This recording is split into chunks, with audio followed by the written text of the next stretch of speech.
And picking up the torch as the campaign chairman of the American Foundation for AIDS Research. Use red, nobody's dead. We'll have red products, we'll have red phones. Last year we raised over $1 million, we were very happy, and now it's grown immeasurably over the last year. Members of the public often notice the celebrities who have suddenly and inexplicably become experts on public health. We have turned these kinds of stars into authorities on things way beyond their own training and their own knowledge. Science, with its harsh efforts at total objectivity, can actually hold within its ways of operating the seeds of its own failure. At least they should open up the field to people with other theories, because their own has proven to be such a resounding failure. In science, we cannot have any prejudice. The fact that AIDS started in the gay community has nothing to do with the sexual preferences that this group of people have. Why do they not acknowledge the virtual immunity of women in the United States and Europe and developed countries? I think that we've been basically chasing the wrong paradigm for the last 20 years, and I'm afraid to say that it doesn't look like that's going to change anytime soon. They'll backtrack a little bit, but they'll never give HIV up. We should continue as combatively as we can to speak out and shake up the dogma at all levels. The next generation of younger doctors is going to now be able to see all the information before them.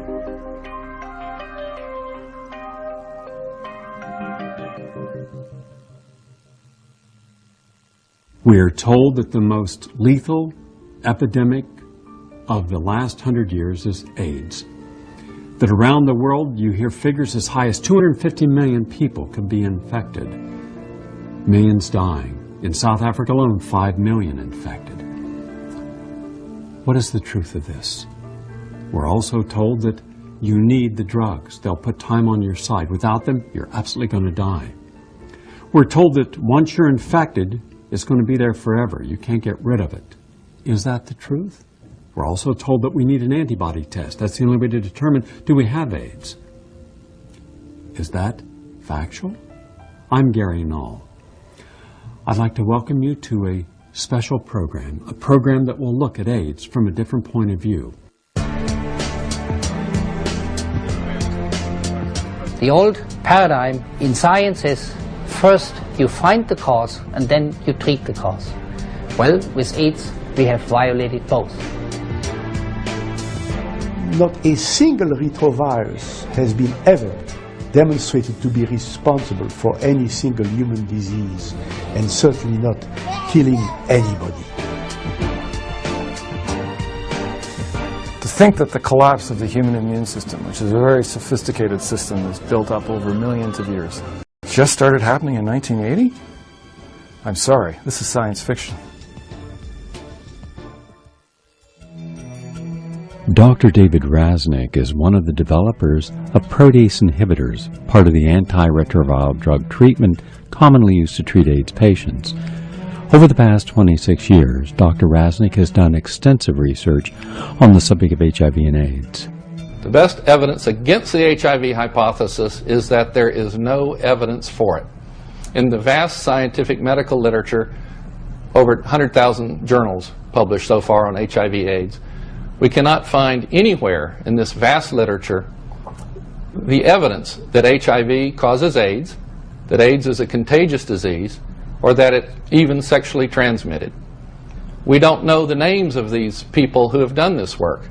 For example, if this had been shown that AIDS is caused by HIV, we should know who these benefactors of humanity are by name.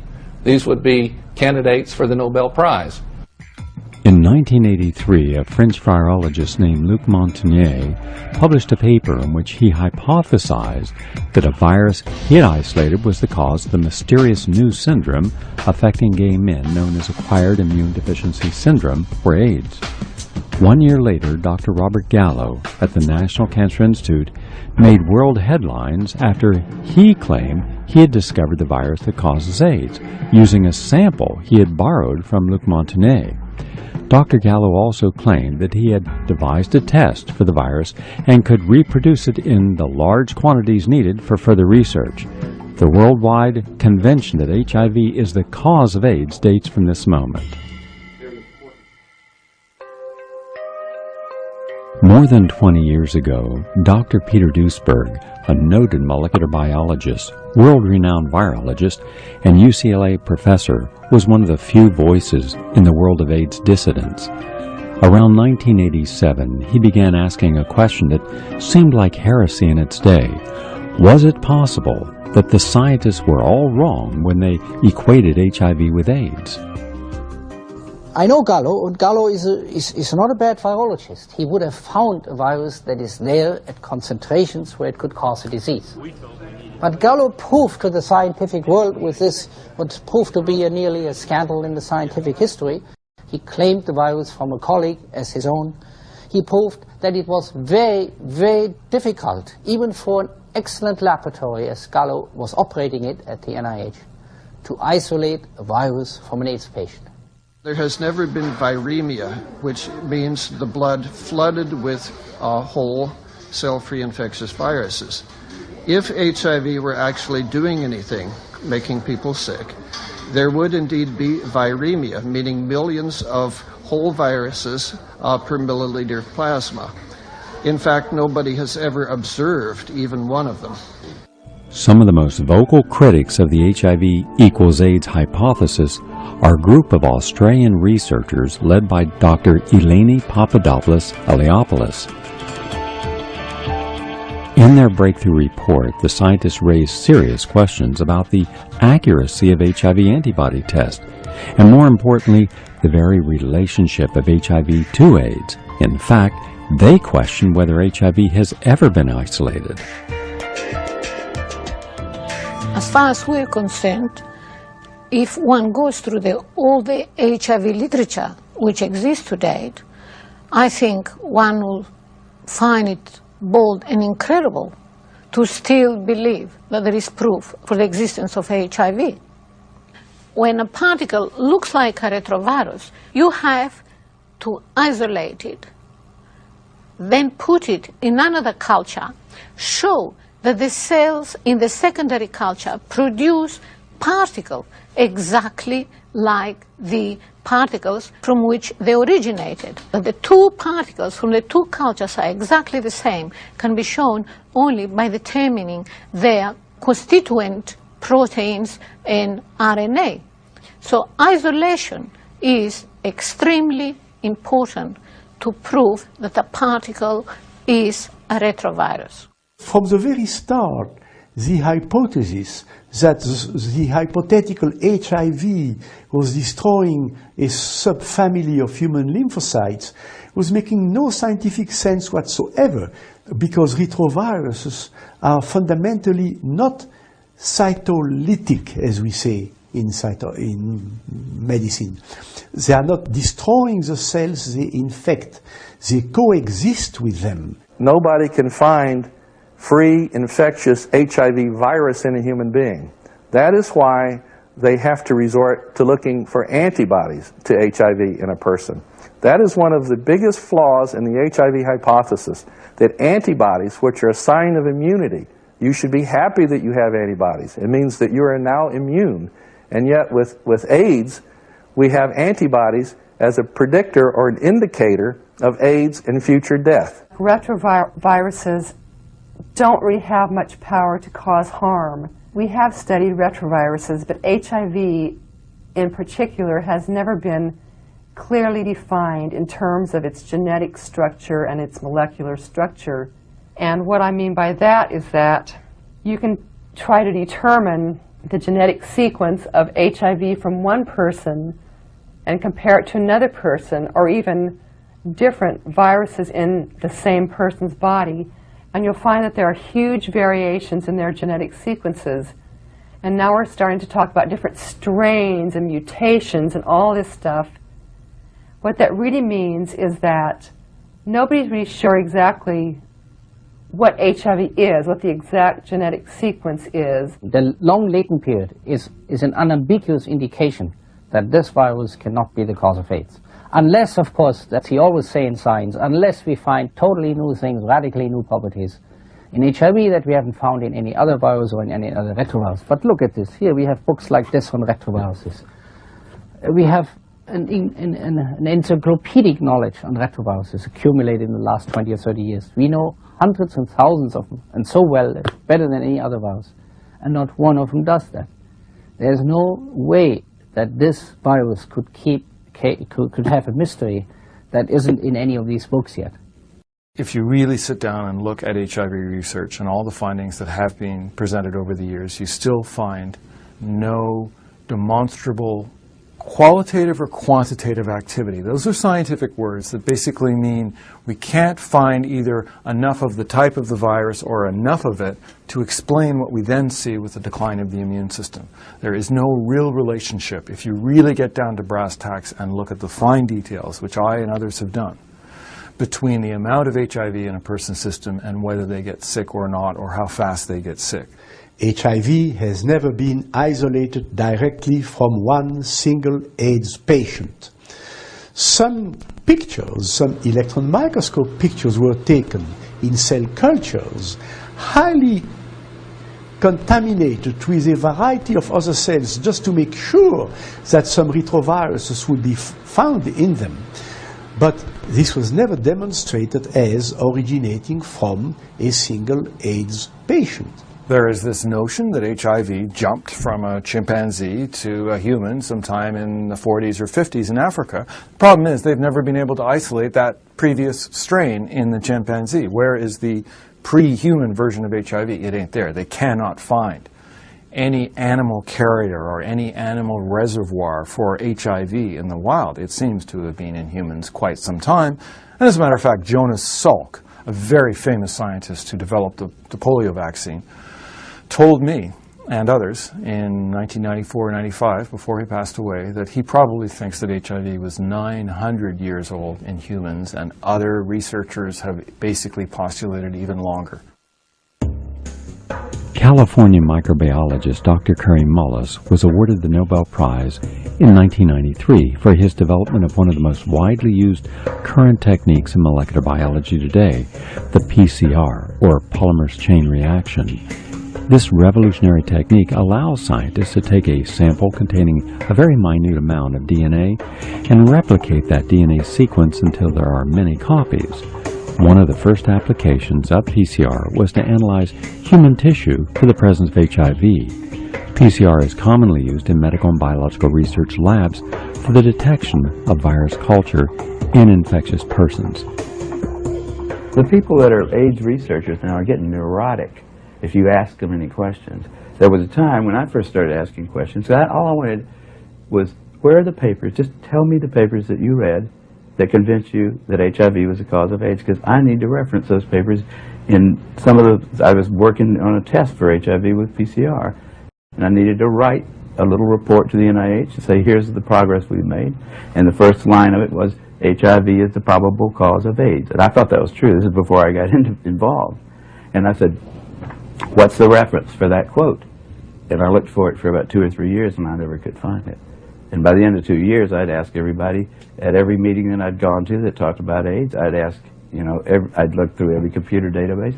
There is no reference. There is nobody who should get credit for that statement. And that's a pretty weird situation in science, where getting credit for a discovery is the most important thing in your life as a scientist.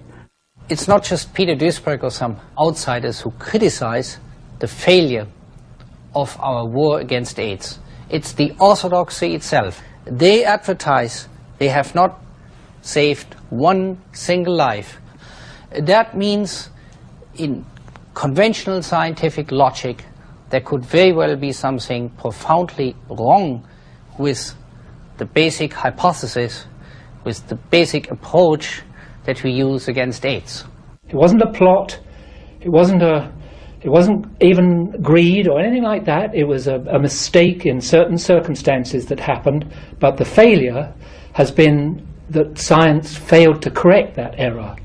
Subsequently, it's had plenty of opportunity to do that, but the whole kind of bandwagon that got rolling. This year, an estimated 40,000 individuals in the United States and almost 6 million people worldwide will become infected with HIV.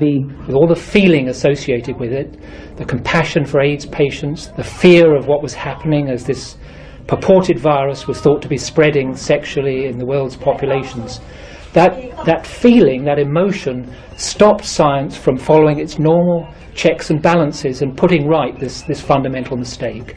After 20 years of research, with nothing on the vaccine horizon, pretty inconsistent treatments, and no actual mechanism by which we are to understand this tiny little piece of genetic material causes the complete collapse of the immune system, I think it's high time that we started looking at other alternatives. Not to say that HIV has nothing to do with AIDS, but there probably is something going on, and some of the biggest minds in AIDS science are beginning to suspect this as well.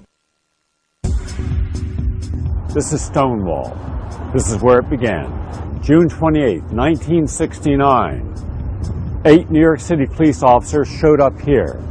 They came to do what they had done dozens of times, arrest and harass gays. A major confrontation ensued. Within 2 hours, there were nearly 2,000 gays in the street and 400 New York City police. The New York City police realized that it can no longer arbitrarily and capriciously harass and attack individuals who are simply choosing to honor their own lifestyle. This was the beginning of gay liberation. It was also the beginning of the sexual revolution within the gay community. And within the next few years, hundreds of clubs like Stonewall would open throughout New York, Los Angeles, and San Francisco. From the mid-1970s until 1984, when the so-called official cause of AIDS was announced to the world, many individuals in the gay community were suffering from a unique form of diseases that baffled scientists. The original theory was that living an unhealthy lifestyle, including the use of poppers or amyl nitrate and unsafe anal intercourse, were the causes of AIDS. After years of struggling for their sexual predisposition to be accepted by society, with the whole gay lib movement and everything that stood for, here was what was at first called a gay plague by the US administration in the early 80s. They were more or less saying, we wash our hands of this. And that presented a very big threat to these guys, because they knew that their friends were dying, that there was a genuine new syndrome there, and the government was seemingly not showing much interest. The name was suggested for that disease to name it gay-related immune deficiency, GRID. So it was strictly associated with the fact that these 5 initial patients were homosexuals. That created an extremely passionate reaction from the gay community that regarded as totally intolerable that such a discrimination was pointing at their lifestyle and the disease. AIDS was first identified among gay men in 1981 who practiced certain lifestyle behaviors. They, according to New York Times, on July 3rd, 1981, tended to have upwards of 2,000 sexual contacts a year and used a lot of aphrodisiacal drugs, including poppers, amyl nitrite, a very dangerous substance that gay men had been inhaling in epidemic proportions since the early 1970s. And with regard to the sexual activity, you don't need to be moralistic to say that, gosh, you have 2,000 sex partners a year, you develop a laundry list of infectious diseases, venereal diseases, that can do a lot of damage over the long term to your immune system. Doctors and scientists looking at this phenomenon early on said, gosh, they do a lot of drugs, they have a laundry list of venereal diseases. The combination of these factors might well be enough to knock their immune systems for a real loop. In addition to the drug use and anal intercourse, gay men suffered from AIDS typically practiced other immune suppressive habits such as drinking and smoking, intravenous drug use, very unhealthy diets, and a gross lack of sleep. This combination of hazardous lifestyle choices is often referred to as fast tracking. And while found primarily in the gay community, certain aspects of the fast track can be also seen among heterosexuals. Now, the lifestyle hypothesis has been around a while. And the reason, of course, it hasn't really been taken seriously by the medical establishment is there's not really any one thing that you can point to actually work on, to target. And careful epidemiology has now been able to separate some of these things out. So there was obviously a very strong suspicion that these poppers or amyl nitrates were a cause, and I think the good epidemiology work has essentially now ruled that out, because there are aspects of the fast-track gay lifestyle, which include drinking and smoking and various types of sexual activity, that are not correlated with becoming HIV positive and developing AIDS. After all, lots of heterosexuals drink and smoke and do many of the same fast-tracky kind of things that gay men do, and yet they're not dropping dead of AIDS. So there has to be more careful look at the epidemiology to get past the lifestyle label. Because to many, of course, that's seen as a homophobic condemnation of a whole lifestyle that's not actually scientifically or medically supported. We have to look at the individual aspects of lifestyle. Is there one of these lifestyle factors, gonorrhea, syphilis, tanning salons, poppers, that is far more associated with both becoming HIV positive and then later dying? And the answer is yes. Syphilis has been correlated as the most prominent prior condition associated with becoming HIV positive more than any other single condition, and this was proven by a large U.S. Army study conducted and published in 1992, which showed you were 40 times more likely to become HIV positive if you had syphilis than if you hadn't. A similar study in Amsterdam showed the same thing. Dr. Stephen Kaeza started his private practice in Manhattan in 1982, primarily treating gay men. Kaeza quickly noticed an increase in the number of cases of gonorrhea and herpes, while seeing a relatively small level of cases of syphilis by comparison. He found the low incidence of syphilis among his patients very odd, considering their lifestyle. This is an excerpt from an interview I did with Dr. Kaeza on my radio show around 1990. After working for several years with these patients, there was something more than a single entity disease going on. The dogma was one cause, one disease, ultimately one magic bullet. And in my experience, and again from 82 to the present day, I've, for all practical purposes, done nothing but AIDS, I felt that can't be. How could a simple virus, which I believe has only 9 genes, I could be wrong on that, cause such a variety of clinical illnesses? I then began looking for co-infections.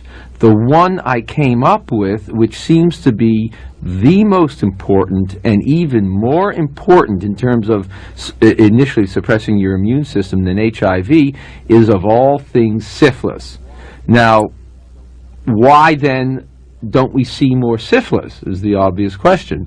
The answer is we do see it. We're seeing it every day. We're having a true pandemic of syphilis, but because of the presence of HIV, the blood tests that we doctors grew up to believe in don't work.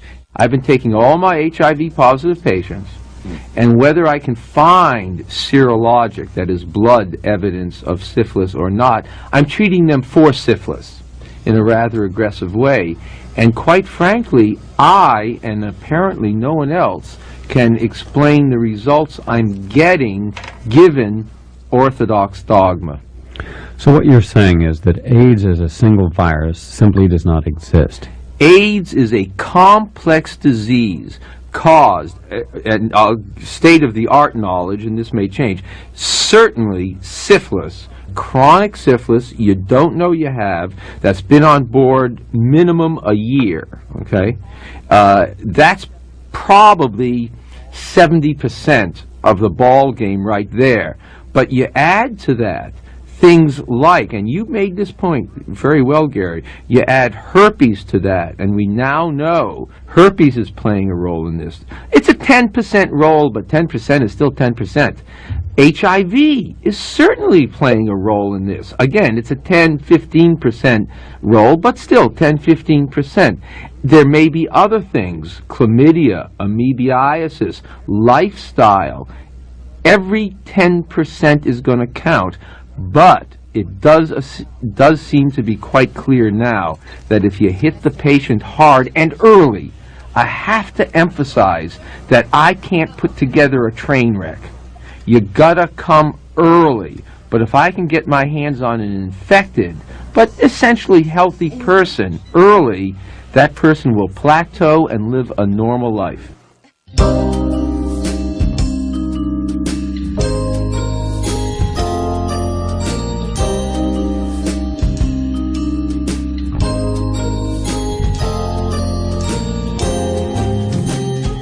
Since the official discovery of the AIDS virus in 1984, we've been told that HIV, the virus that is supposed to cause AIDS, is sexually transmitted, and that everyone who was sexually active was at risk.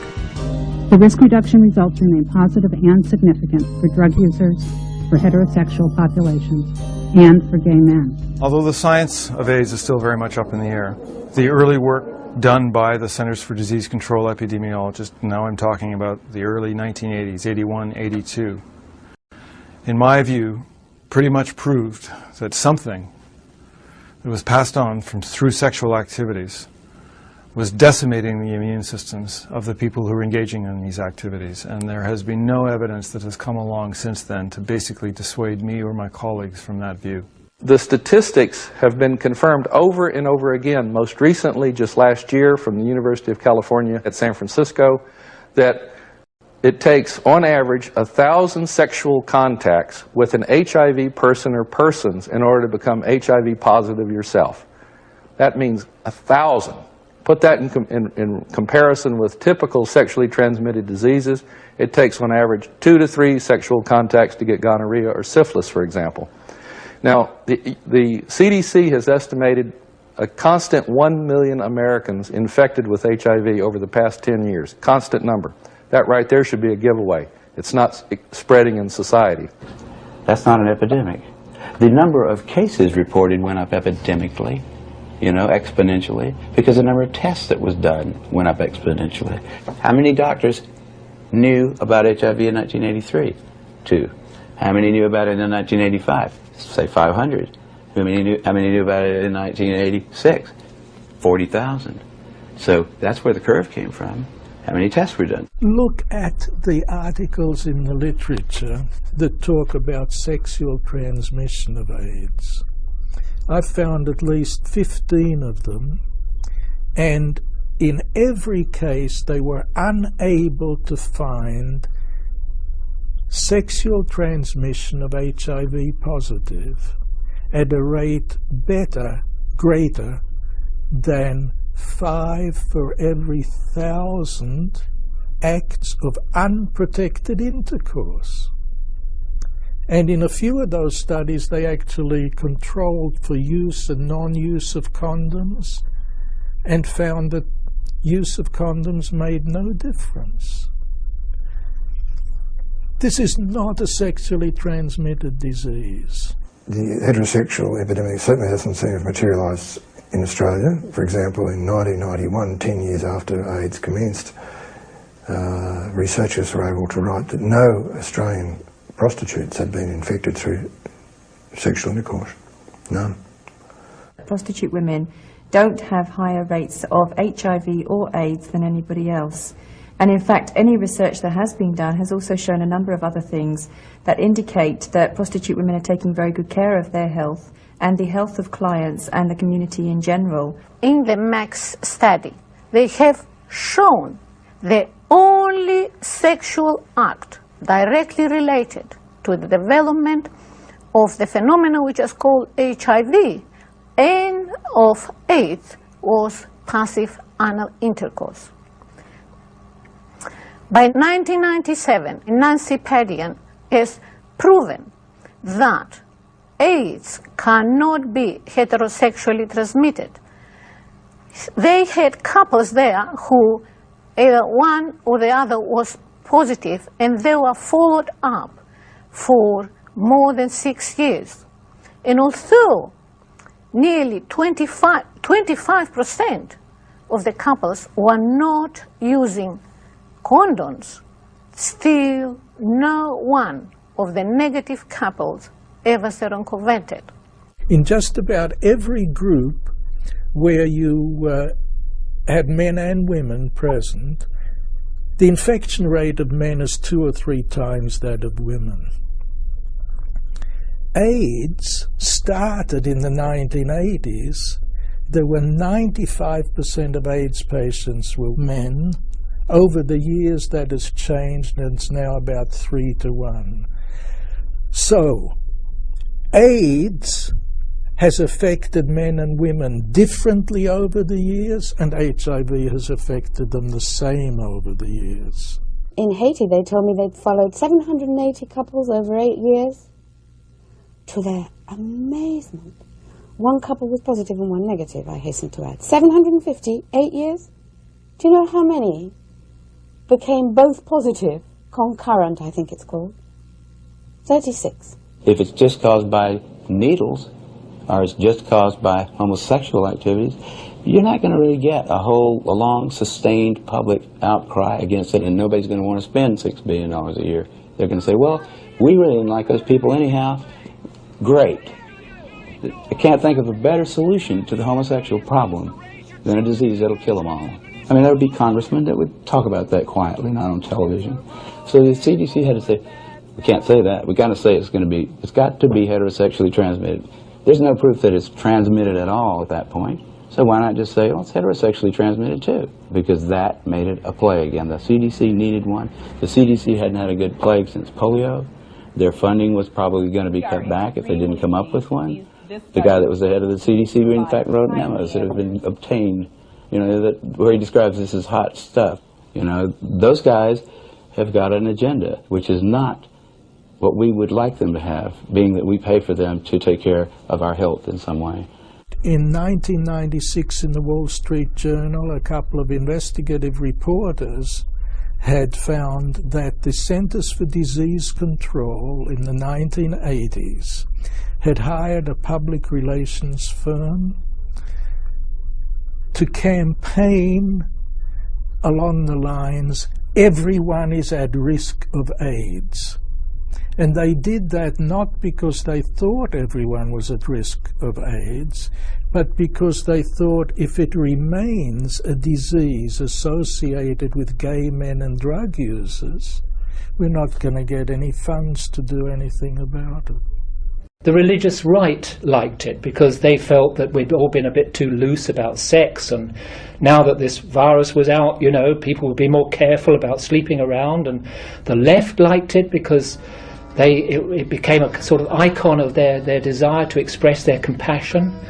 And virologists loved it because they'd failed to find a virological cause of cancer in President Nixon's war on cancer, and there was a lot of money in that, and they wanted that money to keep rolling. And so this new threat to humanity meant that their community was going to get a lot of money. And the journals loved it. Journals like Science and Nature, their pages have swelled with ads for biotechnological advances, thanks to the some 150 billion of taxpayers' money, US taxpayers' money alone, that's gone into HIV/AIDS research and treatment. So many different constituencies wanted this. There were people who felt that a single virus theory would be useful in helping raise public awareness about the disease. It would also help them get the research they thought was necessary and public funding for its treatment. By alarming the public into believing that while the disease was affecting principally gay men then, it would soon spread throughout the heterosexual population. This political definition of the disease has proven to be inaccurate and inconsistent with its true medical nature. To suggest, as was suggested in the mid-1980s, that everyone was equally at risk from AIDS was a lie.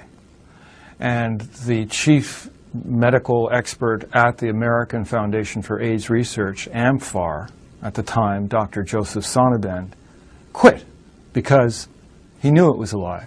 You've had people in the gay community starting to blame other people in the gay community for saying, you had the wrong kind of sex, you didn't wear condoms, you didn't do this, you didn't do that, you got HIV and it's your fault. So the gay community wanted this to be taken seriously. So they were very pleased when a virus theory was put forward, because it seemed as if that would be a way to democratize this illness. Everybody was going to be at risk of it in time.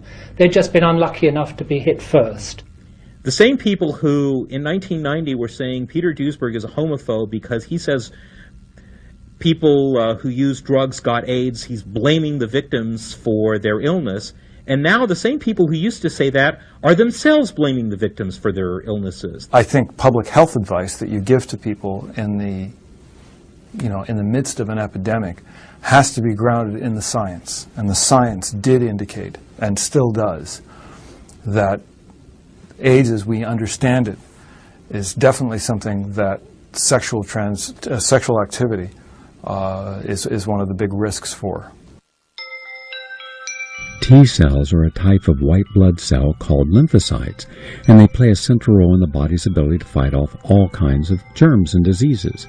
Now, based upon the theory that HIV piggybacks onto T cells and renders them useless in fighting off infections, T cell counts became increasingly important as an indicator of how far along the disease had progressed. Starting in 1993, in addition to an HIV antibody test, a T cell count below 200 would now be used to diagnose someone as having AIDS. According to the CDC's own statistics, 65% of patients who've been diagnosed with AIDS in the calendar year of 1997 were diagnosed solely on the basis of having a positive HIV test and low T cell counts.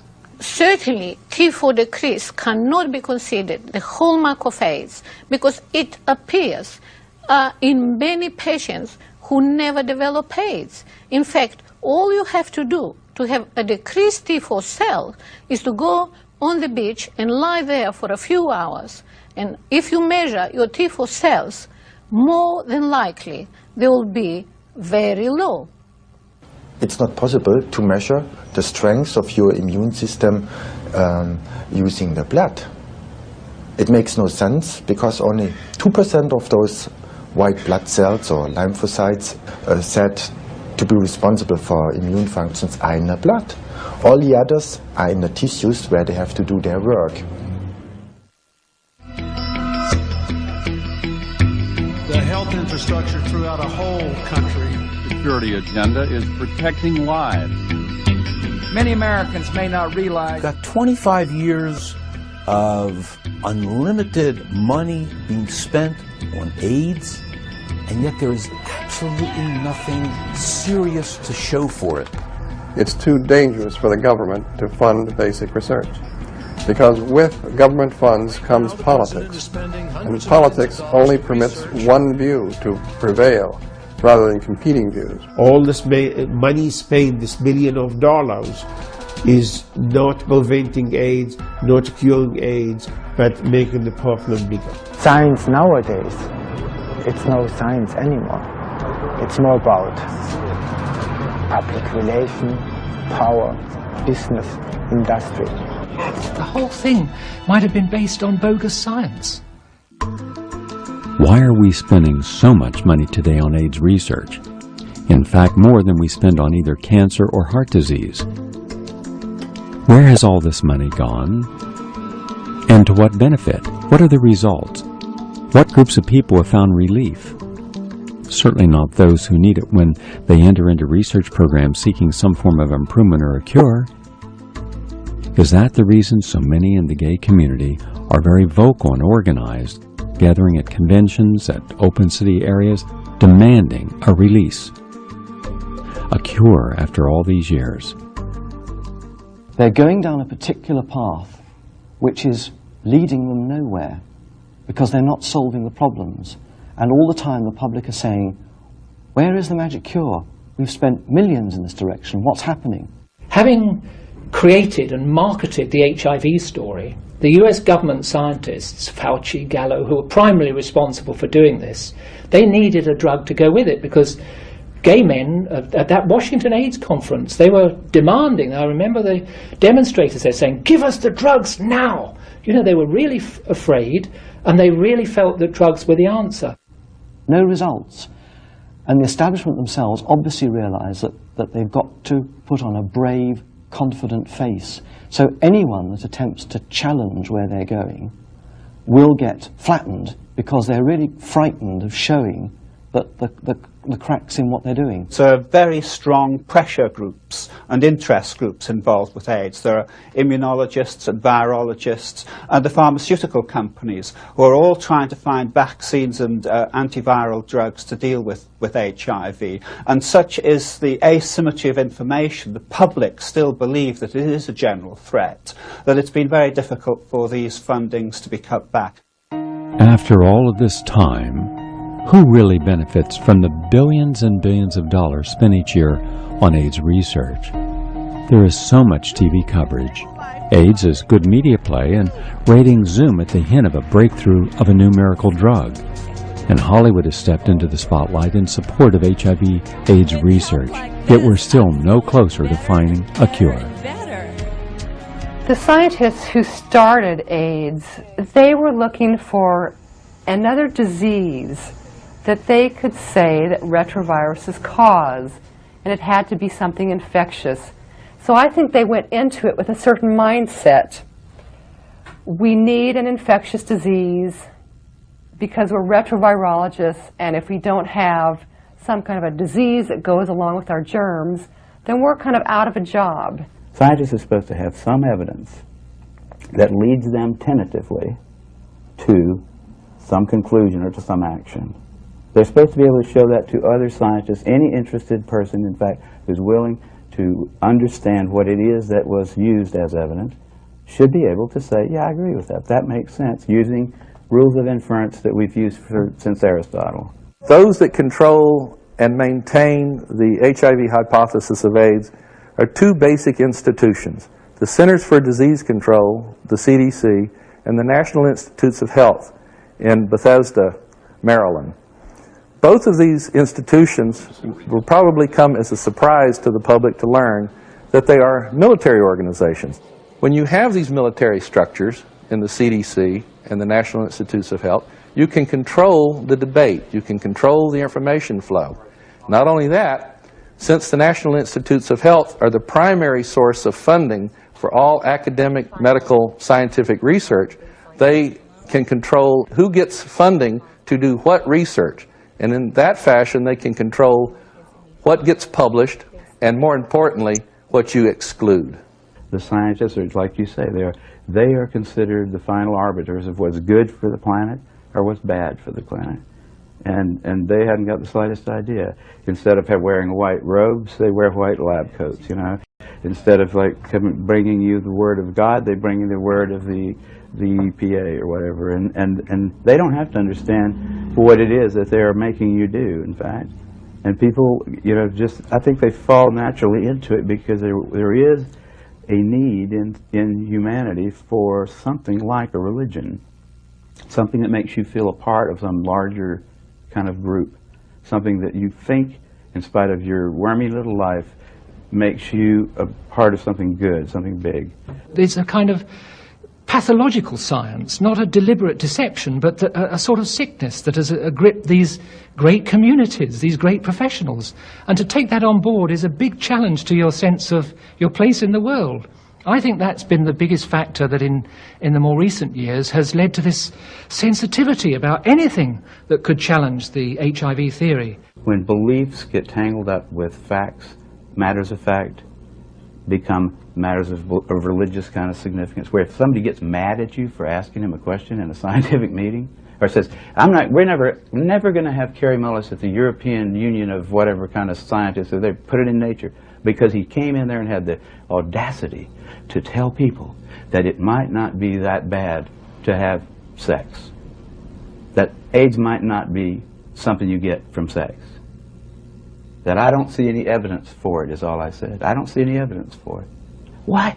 You can't tell young people that. The issues that are not being debated in the AIDS problem are the same issues that are not being debated in general across the board when one looks at the interface between biology and medicine. That is to say that what's not being addressed are those agencies out there, those signals in the environment, which are enormously effective in bringing about a disease. Those are not being addressed almost anywhere, but what is being addressed is the rather narrower issue of what infectious agents cause diseases. Disbelief in science is the essence of progress. We don't get anywhere in science by belief.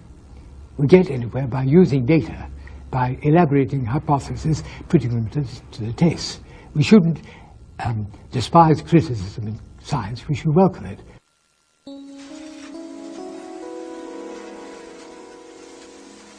There are many scientists that are nowadays working inside the conventional institutions, like in NIH, like in the CDC in Atlanta, like in Pasteur Institute. And many of these scientists are very close to our views. However, why they don't come open? They cannot come open suddenly. Why? Because they will lose their jobs. Today there are many scientists and physicians working within the conventional institutions who have similar viewpoints to those of the dissidents. Well, why don't they come out? Why don't they speak their minds? Is it possible that they take a look at what has happened when you do question the HIV equals AIDS equals death hypothesis? They've been suppressed. Dr. Peter Duesberg, noted scientist, was the main person in the line of fire. Peter is a very scholarly person in addition to being brilliant too. He's very careful. He doesn't say anything that he can't support. And also one of the most brilliant people surely the most brilliant virologist. Peter Duesberg at the University of California Berkeley campus is seen as someone who is now dangerous. His funding has been cut off. Graduate students are encouraged not to take his courses, and I think his administrative duties have included being in charge of the department picnic. Look what's happened to Peter Duesberg. He doesn't have a laboratory anymore. That takes away his credibility as a scientist. My funding, for example, from the National Institute of Health will not be renewed as of this year, and I may be out of business then.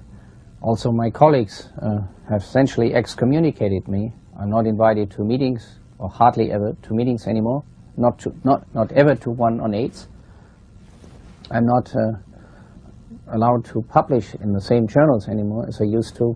Even as a member of the National Academy, I cannot publish in the National Academy my views that drugs may be the cause of AIDS. And I have plenty of evidence to support it, to document my claim, which might be very relevant to the health of millions of Americans and people on this planet. Yet I'm censored because I'm essentially considered to be an outcast or an odd man or somebody who has controversial views. He was a really well thought of guy too because of his ideas. The whole field, I mean in cancer, he's the guy that led him into the whole oncogene thing, you know. Big research bonanza. Anybody who could order a little kit from some company and hire a couple of technicians could be a cancer researcher because of things that Peter opened up. And then Peter said, no, I don't think that's actually the cause of cancer. And that made those guys a little bit angry. And then he comes along and does the same thing for AIDS. He said, you know, I think we're on the wrong track here.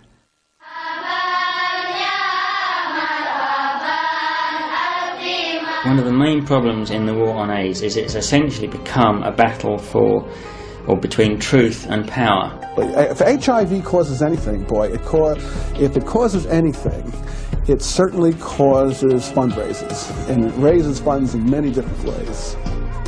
In Africa, in India, and especially cities like Bombay and Calcutta, in Bangkok, Thailand, with its excessive sex trade, and emerging suburbs and cities in China, Haiti, Guatemala, and Brazil. Impoverished people in these countries around the globe are said to be experiencing an epidemic of HIV and AIDS. Their governments welcome the cash flow that drug companies provide with open arms. The effects of overwhelming poverty, malnutrition, and disease are taking their toll. Many of these poorer nations cannot afford to help their own people and look to their wealthier neighbors for relief. Money pours in from various sources, mostly drug companies, who are offering new drugs for test subjects. The testing is being done in the name of research, but who really benefits? the pharmaceutical giants like Roche and Abbott and Glaxo Wellcome and so forth. They've made offers to African governments over the last couple of years, particularly to South Africa, to offer these so-called antiretrovirals, which are a controversy in and of themselves, like AZT and the other nucleoside analog drugs, but to make those drugs available at what the pharmaceuticals would consider a cut rate price. What they mean by cut rate would be that an individual's dose would cost about $200 a month. Well, the vast majority of people in Africa don't have a per capita income of $200 a year. So someone is going to have to subsidize these kinds of drugs, making them available in Africa, and I think that the pharmaceuticals will look towards state organizations or multilateral institutions. So business came in on the story after, in my view, it had been created by these social and political pressures. Once the story got going, and the mega dollars for research and treatment started to flow, then business also became a big player. And the huge profits that were made from the early AIDS drugs, for which a lot of money was charged because there was great fear about this, those profits got fed back into AIDS organizations, gay men's organizations in some instances, activists, and thousands of NGOs actually today owe their existence to these funds. The doctors are treated very well by the pharmaceutical companies. They're wined and dined at the meetings. The meetings are incredible trade shows. People playing with condoms, pulling them over their heads, blowing condoms up, seeing how much air they could hold. All of this stuff goes on. And there wasn't even a lounge for people with AIDS. There were, at some of the conferences that I've gone to, they put a lounge for people with AIDS at the farthest building from the conference, on the 4th floor, without a couch, without even any water in the room. And they had to be reminded, the conference governors had to be reminded that perhaps you could put some water and some fruit, maybe, and maybe a couch. And their ACTUP had to carry the couch into the room, and then they put guards at the door. The way to get rid of AIDS is to stop funding it. Just stop everything that's called AIDS research. Somebody tries to get a grant for AIDS research, say, we don't do it anymore. We don't have AIDS. If you want to study pneumocystis carinii, we'll maybe look at your paper and see if you've got something to say about that. You want to study any one of those diseases by itself, try to cure it, we'll talk about that. At the moment, the pharmaceutical companies are making so much money from antiretroviral drugs, they don't want any investigation into any other possibilities, despite all a mountain of evidence. One way in which they have rather forced the debate is by funding generously organisations which support their point of view. If any organisation has got a highly paid executive and they're receiving huge amounts of money from a pharmaceutical company, most would be pretty stupid to bite the hand that feeds them, because they find in the next year, all of a sudden, that funding's disappeared. So the money pours in from various organizations in the United States and Western Europe and the UN, all in the name of finding a cure for AIDS. The people are desperate for treatment, and they trust the doctors who provide them with medications. Sadly, these people are often used as human guinea pigs for new products that generally do not work, and in many cases may actually make the person worse or even kill them. As long as assistance arrives in the form of pills to treat the symptoms, instead of infrastructure changes that can provide clean water, proper medications for malaria, tuberculosis, schistosomiasis, healthier diets, and an end to political conflict and gross poverty, the death toll will continue to rise.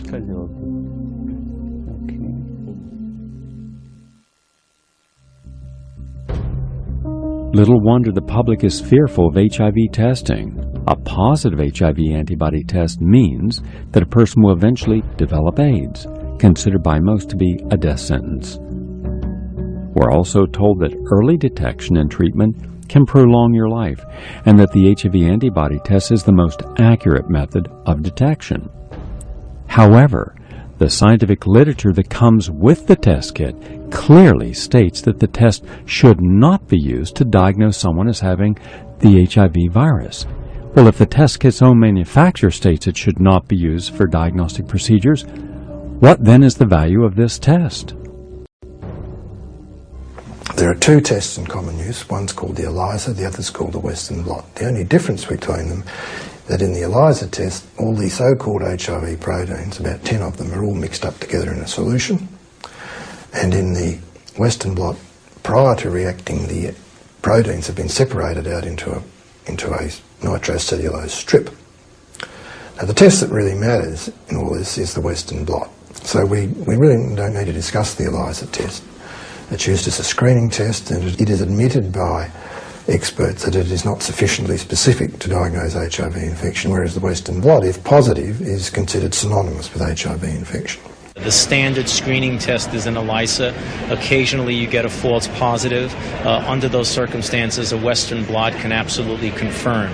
Western blots are also important when you have people, for example, who have been vaccinated in vaccine trials and making antibody against one protein. The only way you're going to tell if they're infected serologically is by looking at a Western blot showing they make antibodies to the other protein. So it has a lot of value. It's fundamentally a confirmatory diagnostic test.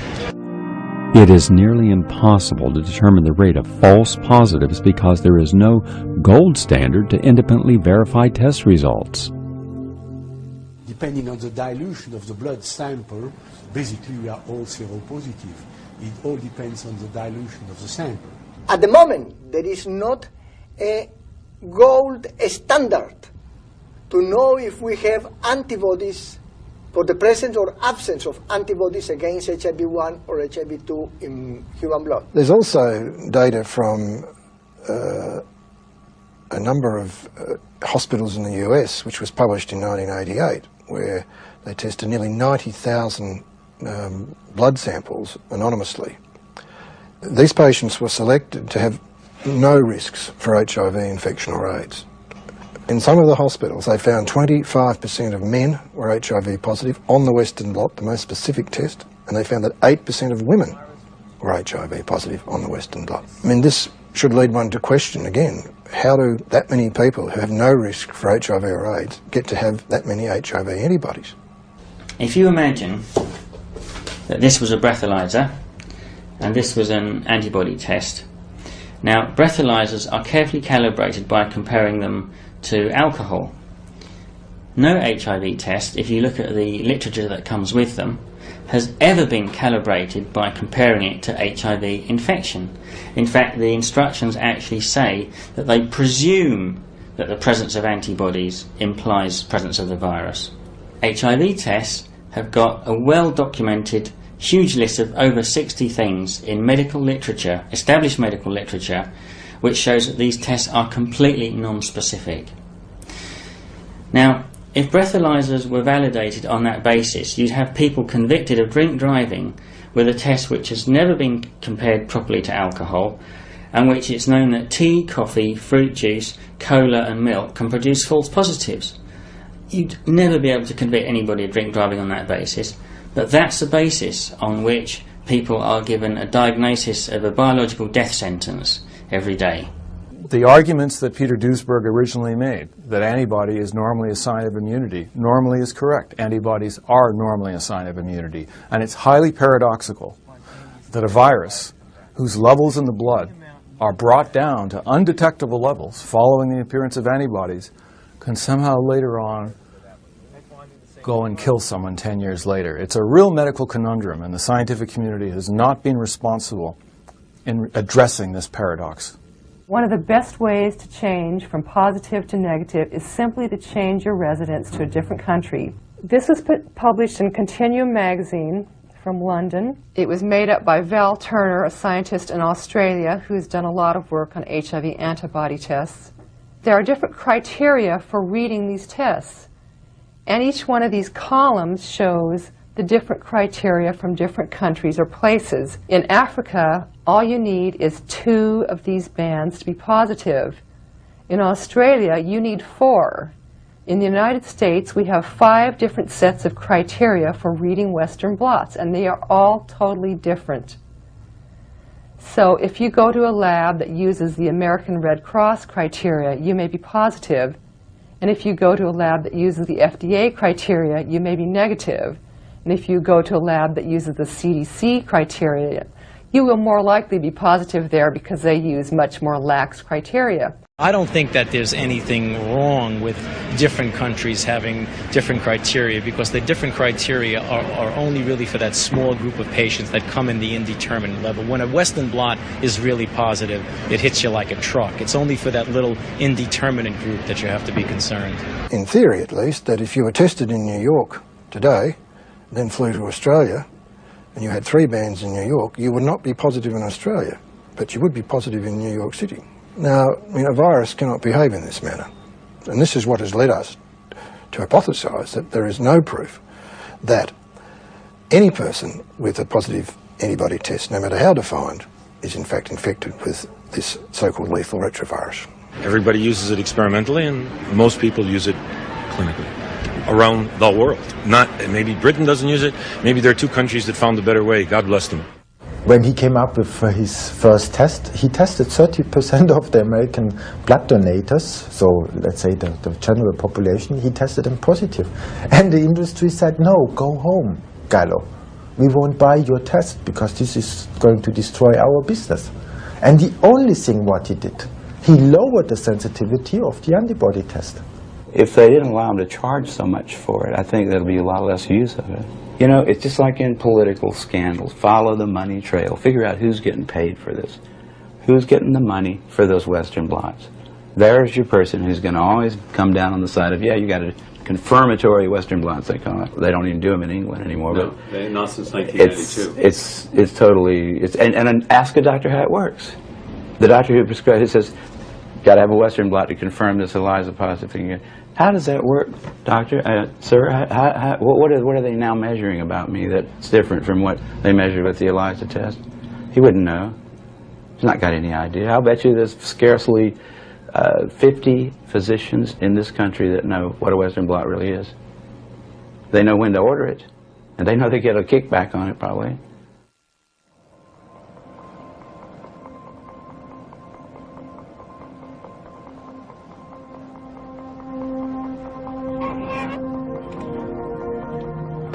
AZT causes diarrhea. AZT causes muscle wasting. It causes a whole host of complications. AZT causes instant old age. How do you know which is the disease and which is the effect of the drug? There were many patients who developed blood toxicities. There were many patients who experienced other symptoms of adverse reactions. Think of all the people who died from what we think was AIDS. Were those people in fact killed by AZT? Using drugs that are targeted against HIV has been a tragedy, worse than useless. AZT was a terrible drug, and many AIDS doctors will admit that quietly and privately these days. Nobody, in a caring profession like medicine likes to admit that they may have killed a lot of their patients. AZT is an antiretroviral drug that became the first drug approved for the treatment of AIDS and HIV infection in 1987. It was originally intended to treat cancer, but it failed to show efficacy and had unacceptably high side effect profiles. However, the unavailability at that time for alternatives to treat AIDS affected the risk-benefit ratio greatly. The antiviral drugs are chemotherapies. They're all based on chemotherapies that have been developed 30 years ago, long before AIDS was known, to kill human cells. Chemotherapy is restricted to a few months in the hope the cancer dies before you die. If you started taking any other chemotherapeutic agent for the rest of your life, it would be that agent probably that killed you. When you give chemotherapy to somebody with cancer, you give them a round of it for maybe 14 days or a few days. Hopefully you're not going to kill the patient, you're going to kill the cancer. The patient's going to survive. But you don't keep giving it to him until he dies, because he certainly will. AZT not only terminates DNA synthesis of all sorts, but it also acts in other ways. It acts in the mitochondria to lead to the oxidation of the mitochondrial DNA in ways which were not suspected. I'm thinking of the work of Miyazawa and Ozawa. it destroys mitochondrial function. And the mitochondria may be the secret to degenerative diseases. Initially, it was administered in much higher doses than today, typically 300 to 400 milligrams every 4 hours, even during the night. Modern treatment regimens typically use much lower doses, and like other antiretroviral drugs, it is almost always combined with other drugs in what is often referred to as a cocktail or highly active antiretroviral therapy. It is combined with other drugs in order to prevent mutations of the HIV virus into an AZT-resistant form. A 1,200 milligram dose of AZT originally handed out to patients like candy, and they were desperate to take it, in 88 and 89 and 98 resulted in countless unnecessary deaths. This is proven beyond a doubt by the largest and longest study ever conducted of the drug AZT amongst asymptomatic people, that is, people who have HIV antibody but do not have symptoms yet. That was the Concord trial.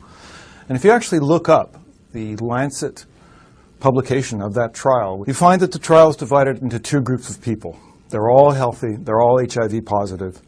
The one, the group that gets a placebo, a dummy drug that does nothing, and the other group which gets the real thing without telling people. Follow them for 3 years. When you look at the people who went on the drug right away, in that group of people, there were 169 deaths. In the group of people that waited until symptoms developed to take the drug, there were a scattering of deaths, 2 or 3. Now, I think that's pretty persuasive evidence that that drug is and was harmful. I've shown that the original drug trials, the phase 2 studies, were blatantly fraudulent, proving nothing. And yet it was the basis for the approval of AZT not only in the United States, but 30 other countries. During the 3 years that I participated in the early AZT clinical trials, I witnessed the most shocking, unethical, unscientific, and corrupt behavior by the clinicians conducting these studies. Whenever there was an adverse reaction, such as diarrhea, or weight loss, or night sweats, or vomiting, or fevers, or the development of an opportunistic infection, this information was supposed to have been recorded on an as-needed form. Often these things were not recorded. Was it possible that drug companies knew that their trials were misleading, that people were getting hurt by drug trials that produced no positive results? The original research for AZT said that it killed infected cells at a rate 1,000 times greater than healthy cells. But there are now 4 papers after that original one, which is also a Gallo-Bolognese paper, this one, that shows that, in fact, AZT is quite democratic. It kills all cells equally at the same rate. And, in fact, that means it kills healthy cells at a rate 1,000 times greater than they said it did. Glaxo welcomes inserts to the physicians and the physician's desk reference, warns the doctors not to confuse the toxic effects of AZT with AIDS itself. AZT causes numerous AIDS-defining diseases. For example, AZT causes dementia, which is AIDS-defining, destroys the bone marrow, requiring life-saving blood transfusions of people that use AZT. This information you get from Glaxo Wellcome itself, the manufacturer. They tested AZT, it failed, but what they said was, now wait a second, we know it works because the logic is correct. We've proven the logic. We simply have to work harder, do more experiments, but we will not give up the logic. So medicine's proof is the excellence of its explanations. The fact that it fails in tests is considered irrelevant because we know the explanations are correct. So far, there have been no drugs that are effective, that don't have major side effects, that are affordable. But throw more money at us, and one of these days, maybe, we'll come up with the vaccine or the drug or something that will cure this. But we're not making any promises. Don't ask us to promise that in 5 years we've actually made a difference with our drugs, because we can't possibly promise that. What if you were to take a very healthy individual who had no risk factors for depressing their immune system, but every day, 4 times a day, you gave them one of the most toxic chemotherapy drugs ever created? AZT, what would you imagine would be the state of that person's immune system and overall health within 2 years? And yet that's exactly what has been done to countless individuals who have tested positive for the HIV antibody. I initially was diagnosed in '89 and tested at a 900 level T4 count and was prescribed at that time AZT, which I took for a month and a half. And of course subsequently became very, very ill from it. And I decided in the meantime that as I was taking AZT to find out more about the drug, and as I learned it was extremely toxic, and I decided then to stop taking it and immediately got better. So at that point I had already had an early experience with the medical system and HIV treatment that had scared me and made me realize that they probably didn't know as much as they told me they knew about treatment. They'll be taking the medications and they're looking gaunt, their skin's turning funny colors, they're real anemic, they're weak, sometimes coming in with canes. They do a little research on their own. We don't tell them what to do. We're about self-empowerment, self-responsibility, taking charge of your own life and health. They begin doing that, they get off the medications, color starts coming back, they start putting on the weight, they start feeling better. But there's a lapse, they get afraid again, they start taking the medications, we watch them start shrinking up again, they start looking gaunt, they start getting pale again, they start getting weak.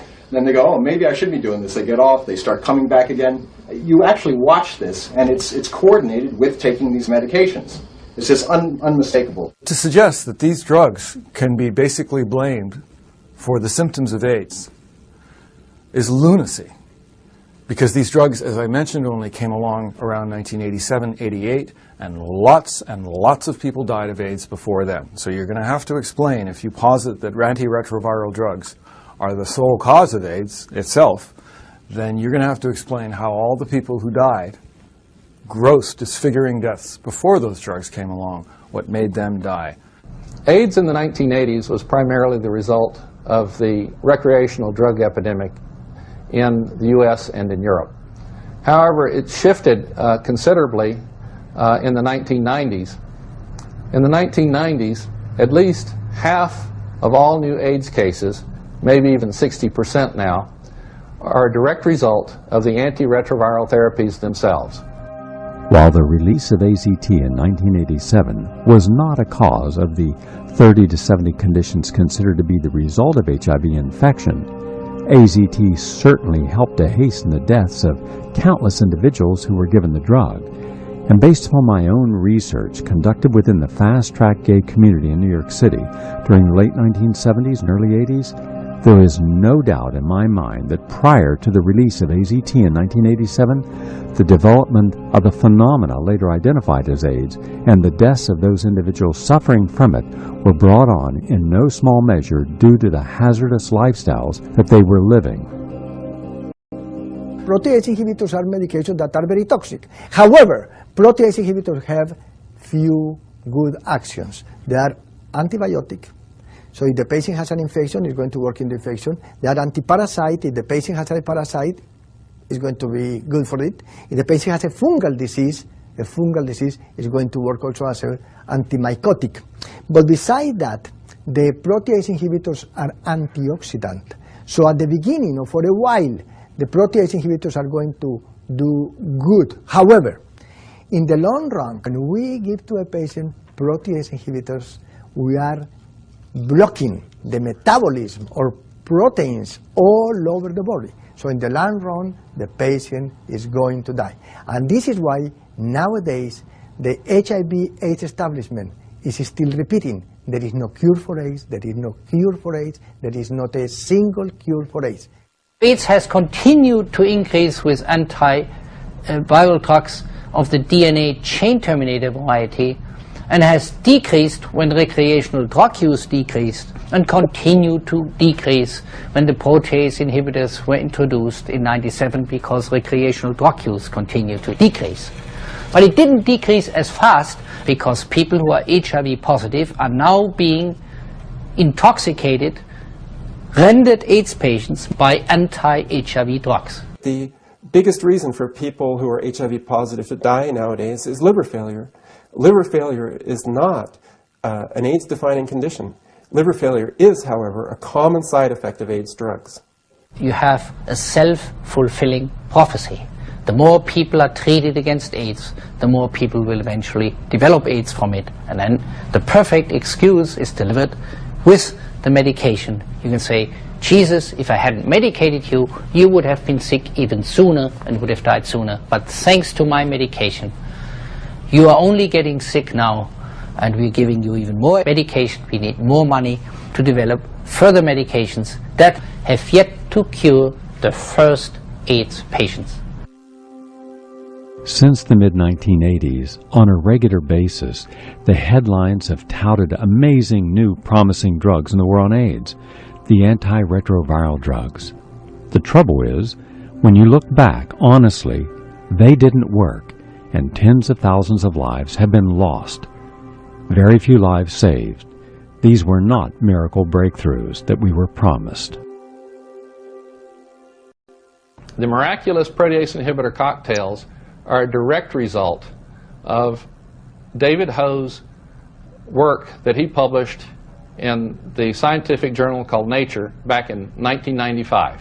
That paper in 1995 was the principal justification that the FDA used to release the protease inhibitors next year in 1996 for general use among the American public. Dr. David Ho, named Time magazine's Man of the Year in 1996, was first to propose the dynamic nature of HIV replication in infected persons. According to Dr. Ho, when antiviral drugs were administered to an AIDS patient, replication of any new HIV would cease, and viral loads would decrease accordingly. However, the reality was, in a few days of administering these drugs, the remaining virus would mutate into a form resistant to drugs, and after several weeks the viral load would return to its pre-treatment levels. This paper was largely responsible for the advent of combination antiretroviral therapy, including the use of protease inhibitors. In 1998, a group of researchers at University of California at Berkeley and the University of California at San Francisco joined forces to test David Ho's viral dynamics hypothesis. And in short, their results are that Ho's hypothesis is wrong. HAART actually does what HIV is supposed to be doing. It produces a shorter lifetime for the T cells in HIV-positive people taking the drugs as compared with HIV people who do not take the drugs. And he came up with a completely new model of the virus, saying now we have not a slow virus, but we have a virus à grande vitesse, at high speed. And he was using Kerr-Miller's PCR technique, which is a multiplication technique, not a quantification technique, by the way. Even more, as those sequences he's going to multiply and equal them with the virus, that's the viral load, are present in everybody. And a new test where the pharmaceutical companies could make a great business out of it. Invented by the AIDS dissident, Dr. Kerry Mullis, PCR, the polymerase chain reaction, is a technique that enables a scientist to take a sample containing a minute amount of DNA and replicate that DNA sequence until there are 1 million copies. One of PCR's first applications was to try to detect HIV. According to Dr. Mullis, PCR amplifies whatever DNA is in a sample, regardless of whether that DNA belongs to HIV or a contaminant, and that there is no sure way to determine which part of the amplified material could be HIV and which part could be a contaminant. According to Dr. David Ho, viral load was measured when antiviral drugs were administered to a patient. These drugs were supposed to prevent replication of any new HIV, and viral load would decrease accordingly. The pictures of HIV, the very few examples of electron microscope pictures of HIV were actually examples of culturing. They were created in the laboratory. There's no published picture of HIV from a blood sample, a tissue sample. You can't find HIV in humans. Even the manufacturer on the front page, the third paragraph of the instructions, say do not use the viral load test to diagnose either AIDS or HIV. The PCR viral load test at best, is looking at 3% of the genome of HIV. It's essentially looking at viral debris. Viral load tests measure what's called HIV RNA. RNA is the part of the HIV virus that knows how to replicate itself.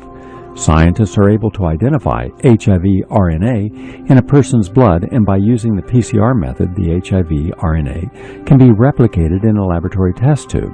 The results of these tests are given as number of HIV RNA copies per milliliter of blood, similar to a T4 cell count. The HIV genomes have been divided in many types.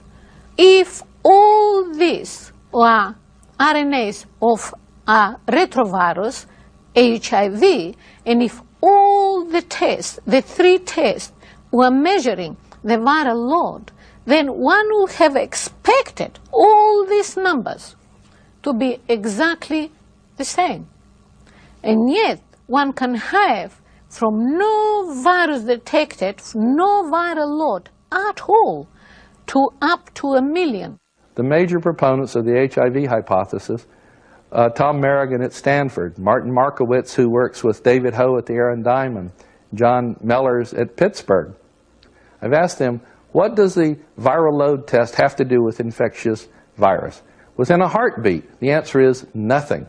And the reason they have to say the viral load test has nothing to do with infectious virus is because that's what their own papers say themselves. The viral load test has nothing to do with infectious virus, and yet infectious virus is the only virus that causes disease.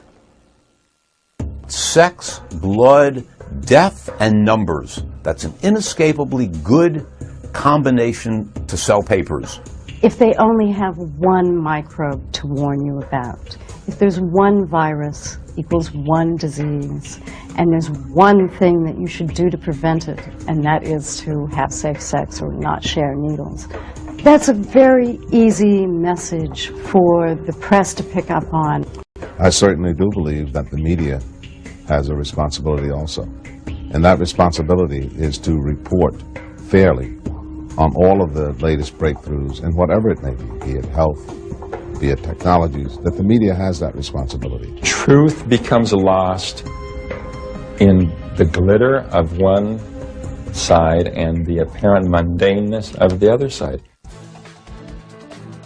As members of the Fifth Estate, the press has been vested with the public trust and has an obligation to report the truth. Has the media been laxed in its responsibility to fairly report all aspects, all views of the HIV/AIDS challenge? As journalists, there is a big responsibility. You need to consider how you cover a story, how you've been gathering information, the reliability of your sources. There is a need to see both sides of an issue impartially. Unfortunately, all too often, journalists are hampered by the thought of losing their jobs or simply not being published because of the controversial nature of their findings. When I was first reporting on the views of scientists who challenged the HIV story, I really thought that my colleagues would be quick to pick up and look at this themselves too soon. And I was amazed that instead of doing that, they not only ignored the critique, but they actually attacked me and the Sunday Times for having raised these issues, that this whole thing is a kind of house of cards. It's an illusory thing where our good feelings, allied with greed and ambition and things like that, but primarily often our good feelings have led us into a huge trap where an unvalidated theory has been marketed to the world and today is causing untold harm. The Journal of the American Medical Association, the British Medical Journal, the Lancet, Nature, and the New England Journal of Medicine, the 5 most respected medical journals in the world, will not allow dissonant views on the cause or treatment of AIDS. How then does one encourage the dialogue to challenge the orthodoxy? The 5 major medical publications in the world will not allow dissonant views on the cause or treatment of AIDS or any information around it. How then are you going to encourage a dialogue that could challenge the orthodoxy? The 2 main aspects of the hypothesis are that AIDS is caused exclusively and finally by HIV And secondly, that this is universally infectious and will cause a pandemic by heterosexual transmission in the general population. Now, the Lancet has published some stuff, mainly by me, in the form of letters, which cast doubt on those two essential pillars of the hypothesis. They haven't published much else, and the other journals have published nothing at all. They've been asked to do so again and again by myself and others. Reporters came, asked these questions, and found them, my views or my hypotheses, very logical and convincing. But they never aired them because they were censored at the highest level, presumably when an executive producer would have called the National Institute of Health, is it all right to show this view, advanced by Duisberg from Berkeley. I submitted a manuscript to journal, Nature's and others, to publish my finding and to publish the impact of medication and the corticosteroid on the influence on the AIDS epidemics. And I am a pathologist and toxicologist, but they rejected the articles. The main Journal of Immunology, New England journals, and Nature's and Science, they are publishing only one side of view. There must be someone who has the authority, who has the ear of the media, who will sit down with a group of the leading scientists, including a number of Nobel Prize winners, who have this different perspective of HIV/AIDS, who know of the problems of the HIV paradigm. There is a need to sit down with these people and to hear what they have to say. We have had great difficulty with a fairly short paper based entirely on data in the UK and USA, all verifiable, all factual, and coming from an immense and well-validated database in both countries. We cannot get that published. It's only 4,000 words. We cannot get it published. We sent it to the BMJ, the Lancet, the New England Journal of Medicine, the Journal of the Royal Society of Medicine, and we've discussed it in other quarters, and they will not only not publish it, they will not give reasons for not publishing it, and they did not subject it to peer review. Now, I think, Gary, you should get those editors and ask them all individually to give you the reasons. In fact, the World Health Organization accused me personally, when I was writing on these articles, of being responsible for millions more projected deaths.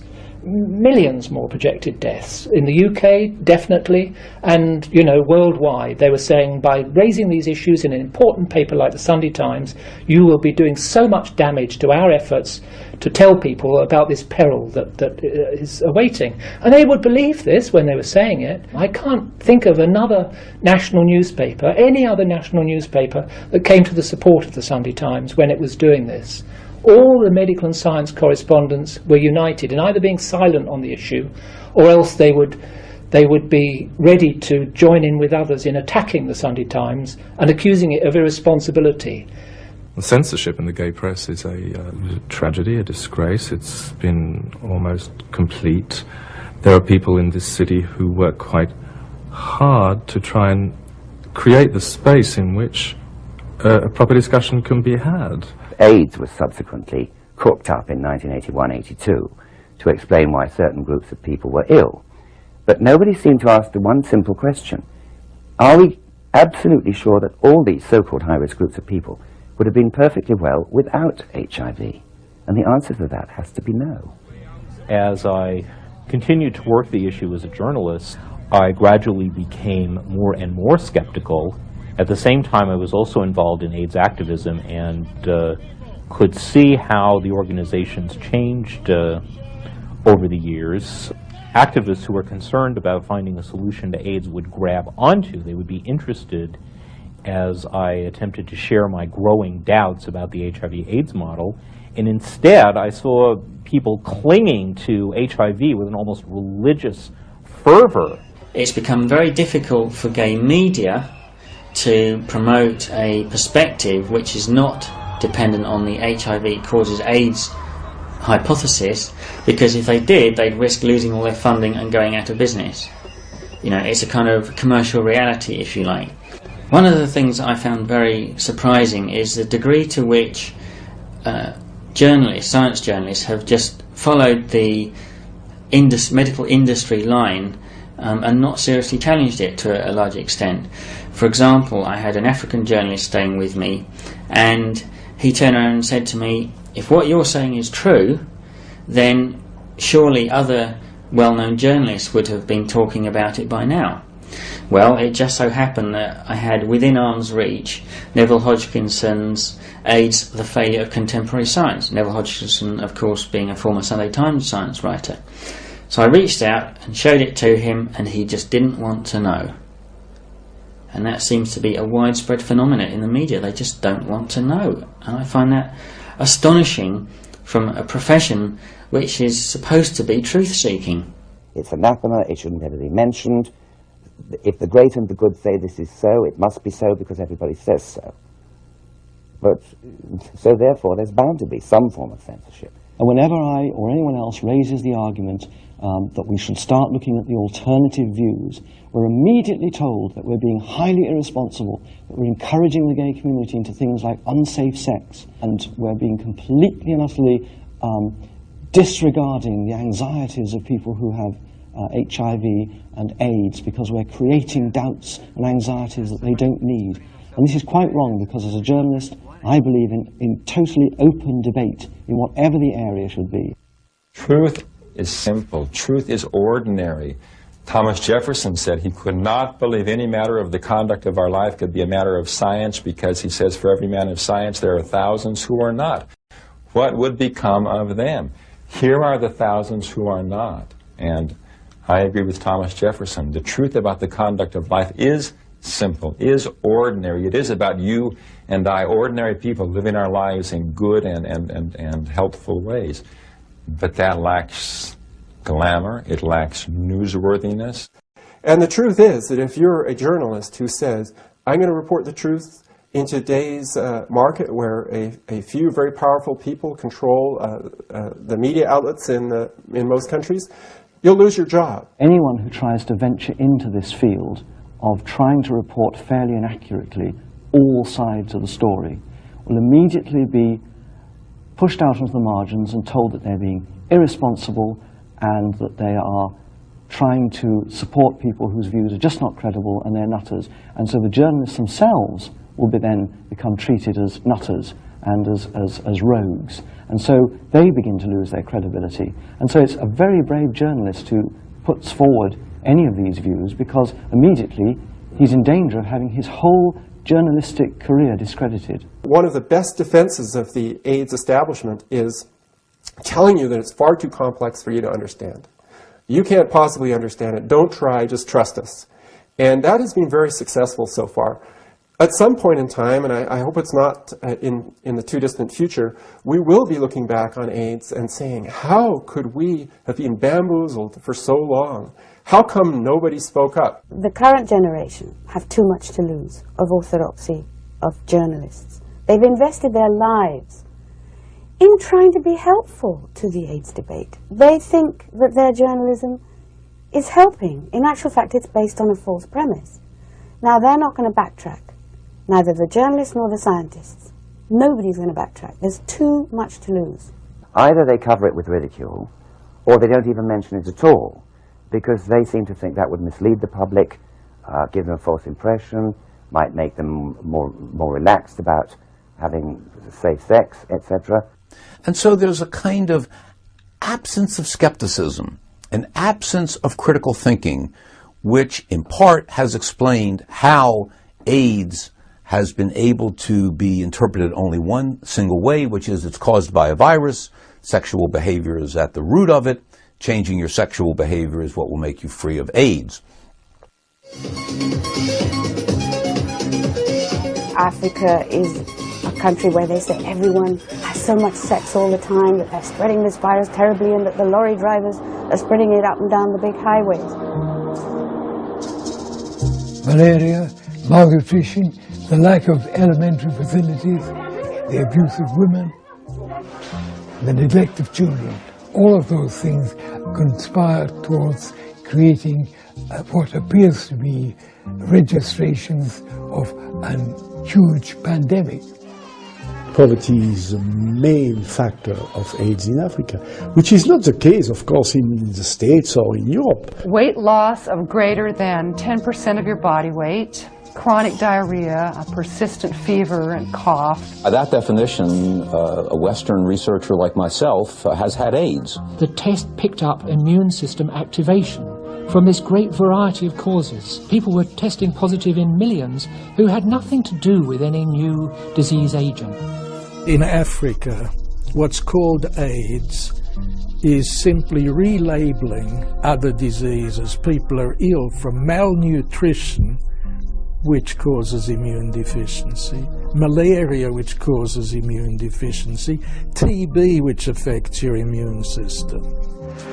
Since you have two things going on with tuberculosis, number one, it cross-reacts on the HIV antibody tests, and number two, it can cause T-cell depletion all by itself, then you've got a big problem in Africa. Do these people have AIDS or do they have tuberculosis? What AIDS has become in Africa is a great distraction. It distracts us from the questions of better foods, clean drinking water, more appropriate ways to dispose of toxic waste, and it puts the burden back on Africans and their alleged promiscuous sexual activity. Is it because of their sexual behavior? Absolutely not. A definition was arrived at as a result of a World Health Organization sponsored conference in October of 1985. The Bangui definition of an AIDS case in Africa is based on 4 clinical symptoms: high fever, a persistent cough, loose stools for 30 days, and a 10% loss of body weight over a 2-month period. Any person with severe starvation has AIDS regardless of HIV positive or HIV negatives, because starvation causes atrophy of the lymphoid system. But instead of giving these people clean water, nutritious and adequate food, what do they need? Well, they need condoms, and they need expensive and toxic drugs. It's a tangled web of madness. By calling all those things AIDS, by just making it more and more and more complicated to figure out what causes what. See, it's like, that's not the way science works. It's a real bizarre thing to have 100,000 people being paid to do something that strange, to take a whole bunch of diseases, to lump them all into this one big thing. This great, I mean, pretty soon there won't be anything that's not AIDS. If they keep going at the rate they're going, you say, well, let's see what will happen in 100 years. How many diseases will be on that list? Among people who are well-to-do or middle class, if you have the symptoms that define an AIDS case, you have a wealthy or wealthier middle-class African businessman or professional, or an Indian, an Asian, or a European who has a high fever or a persistent cough or diarrhea or is losing weight, those people by definition are going to go to a doctor. They're going to seek out medical treatment. But in the case of impoverished Africans, it is assumed that these symptoms have come about because of their sexuality, because of their sexual behavior. Africa is always described as the place where, because 50% of the HIV cases are in women, that heterosexual spread is to blame. It's all wrong. And it is not only wrong, it is a crime to do this to that continent and to those people. Much of what is claimed about AIDS in Africa is not only based on weak statistics and dubious numbers, it's also based on a kind of racist, arrogant set of assumptions that were popular 100 years ago, but now have been brought back into vogue. The claims often made by AIDS researchers about African sexuality take us back to the 19th century. They take us back to the Victorians. They take us back to old National Geographics from 70 years ago with the strange sexual customs of the natives kind of thinking. What is the benefit of all the billions upon billions of dollars that are spent fighting the so-called African AIDS crisis? Many believe that money could have been much better spent elsewhere. A question comes up about what happens to patients in clinics around Africa. Doctors find themselves short of basic medication. They find them short of staff. They find that their budgets have been savaged over the last 15 or 20 years, but there's plenty of money to distribute AIDS literature, condoms, and most damagingly, in my mind, so-called AIDS medications. It's very hard for people in Africa to turn down foreign currency, big grants of foreign currency, to reject the paradigm that that money is coming for, of promoting the HIV/AIDS theory, even if their heart tells them that it's wrong.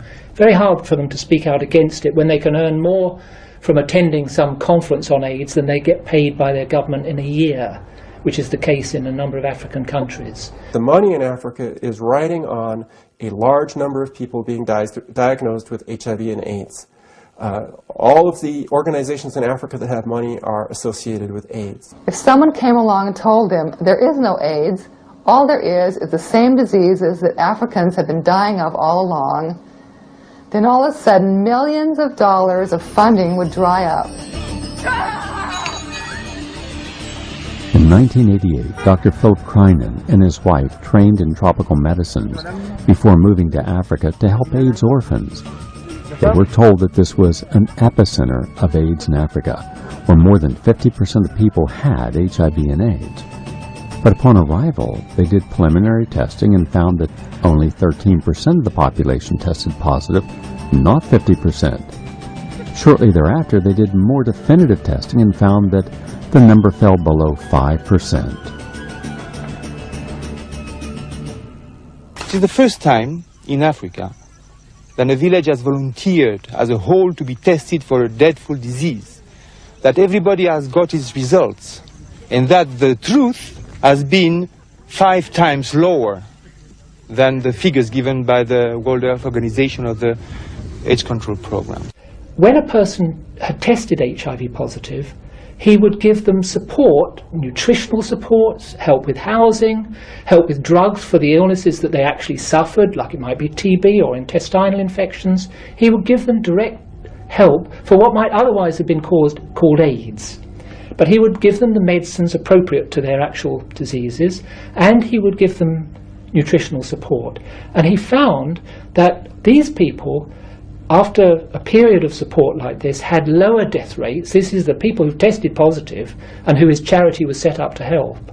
Because of AIDS, with the diseases which are called AIDS here, which are similar to the symptoms of AIDS, they are less and less since now 2 years. He ended up by saying, you know, Neville, after 5 years we've concluded that there's no AIDS and no AIDS orphans. And since that time, he's had a policy that his charity and the regions that it serves have completely renounced the HIV/AIDS story altogether. They just have nothing more to do with it because they think it does such harm. How can you ask people who believe they're going to die tomorrow, how can you ask them to look into the future, which are the children? They give up. They don't invest. They don't want to come to work in northern Kagera because they think they are going to die of AIDS or to contract it.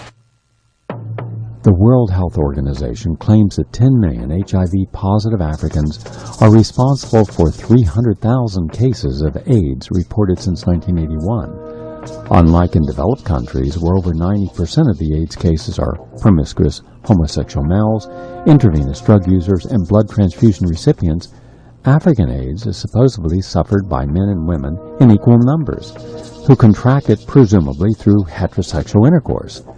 The African figures are often cited by the AIDS establishment and safe-sex activists in Europe and the United States to prove that everybody is at equal risk. This has become a calling. This has become a kind of endeavor fighting AIDS, in which people who believe in what they're doing cannot, in good conscience, hold a contrary thought. It's what psychologists call the mentality of taboo. Holding a critical thought, if you are in the AIDS orthodoxy, is against the rules. It's a taboo because it means, or it suggests to mean, that you are turning your back on the people that you are supposed to be helping. The cure for AIDS in Africa is as near at hand as an alternative hypothesis as to what is making Africans sick in the first place. And that is what I strongly recommend people do before giving any more money to these AIDS organizations. If you ask me, are people sicker today than they were 30 years ago? I would answer you based upon my knowledge of what is taking place in Somalia, Ethiopia, Kenya, Senegal, South Africa, the massive civil wars that have occurred, the starvation, the enormous refugee camps, the malaria and tuberculosis that goes virtually untreated. Yes, there is no doubt in my mind that people are sicker in Africa and living shorter lifespans. When people get an AIDS diagnosis based upon clinical testing, they return to their villages to die. They basically give up all hope. They lose their will to live.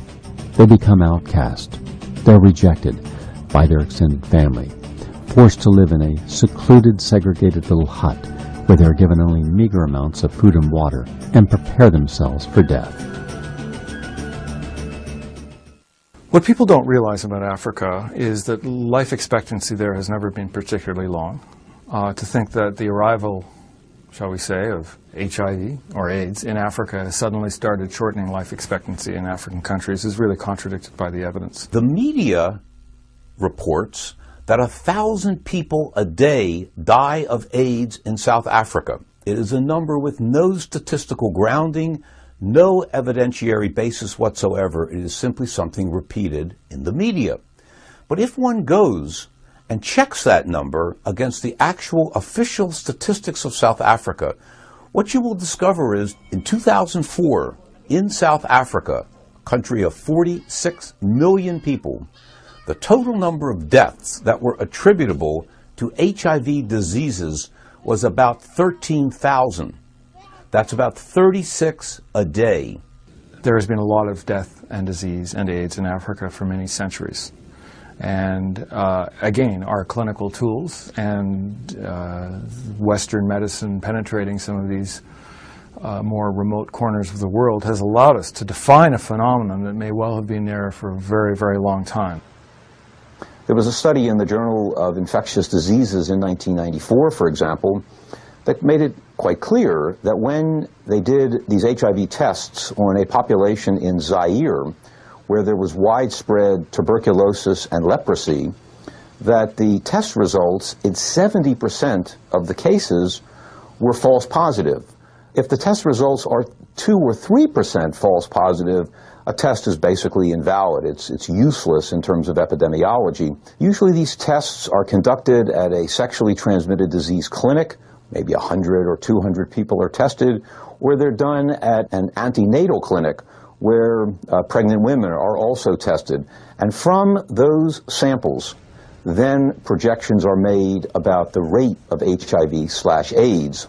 The infrastructure, social and medical, is non-existent. Post-colonially, over all these 20 to 30 years now, 40, the services have disappeared. Malaria control, TB control. In areas like the Rakai in Uganda, there is no water that's clean. The pathogenic assault, the toxic assault of filthy water, malaria 11 times before you're 7 years old, diarrhea 7 times before you're 1 year old, makes your immune system very, very at risk and depressed. And if you test people with a severely challenged immune system, it is likely, according to the work of Professor Hessig and Eleni Eliopoulos now in Perth, that you will show antibodies that come up from the stress. And these antibodies are being called specific to HIV and are being called infected by HIV. I don't believe that. I believe they are auto-antibodies that are developed as a result of your body's immune stress. One of the reasons that HIV is thought to be new in Africa is we have blood samples from the 60s that show no evidence of HIV. But the one question that journalists haven't answered is where that blood came from. And if you look carefully, it did not come from the same risk groups that we are now drawing blood from today and finding lots of HIV. It came from British school children in Uganda in a sort of the colonial time when Dutch and French and Brits were colonizing Africa. If we're really honest, we would go back and we would do much more retrospective analysis, even go back 100 years, to find embalmed tissue, embalmed organs, and test them for HIV. And I think we'd be very surprised by what we would find. I believe we would find that both HIV and the group of infections known as AIDS are old phenomena found all over the world. Based upon my 25 years of research and massive interviewing, more than 3,000 physicians, scientists, experts, and activists on the subject of AIDS and AIDS-related illnesses, particularly how it was affecting Africans, there appears to be only one startling conclusion that I can reasonably come to, and that is, AIDS is not about a virus. No, it is about the untreated underlying diseases such as malaria, tuberculosis, malnutrition, and waterborne illnesses including diarrhea and parasitic infections. It is about living in dire poverty and conditions of chronic civil war. It is about suffering the lethal effects of the AIDS diagnosis itself, including the harmful drugs that are prescribed. In clinic after clinic where AIDS individuals are provided, however, with good nutrition and clean water and proper medications for underlying illnesses such as malaria, the vast majority of individuals return to proper health. But when AIDS individuals are severely compromised in their immune systems and are given the most lethal medications ever created, they do get sicker and they die. But their deaths and illnesses are then blamed on the HIV virus instead of the real illnesses underlying their AIDS conditions. More and more experts are agreeing on this view of AIDS. And yet, this view has been suppressed as contrary to the financial interest of the AIDS establishment and its drug manufacturers. Isn't it time that we take a closer, unbiased look at AIDS in Africa and its real causes and real solutions?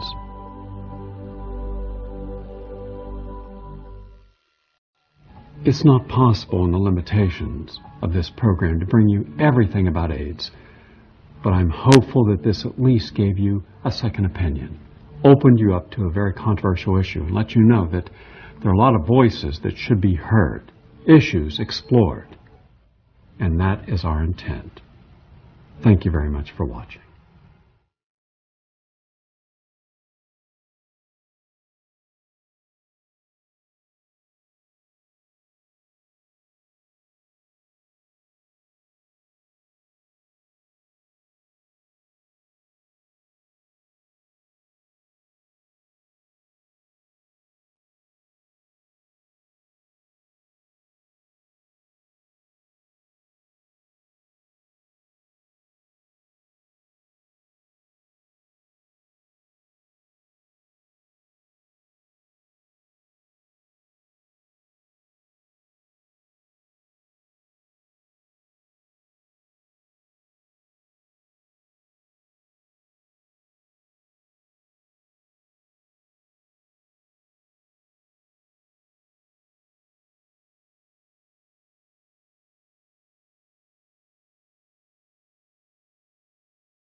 you.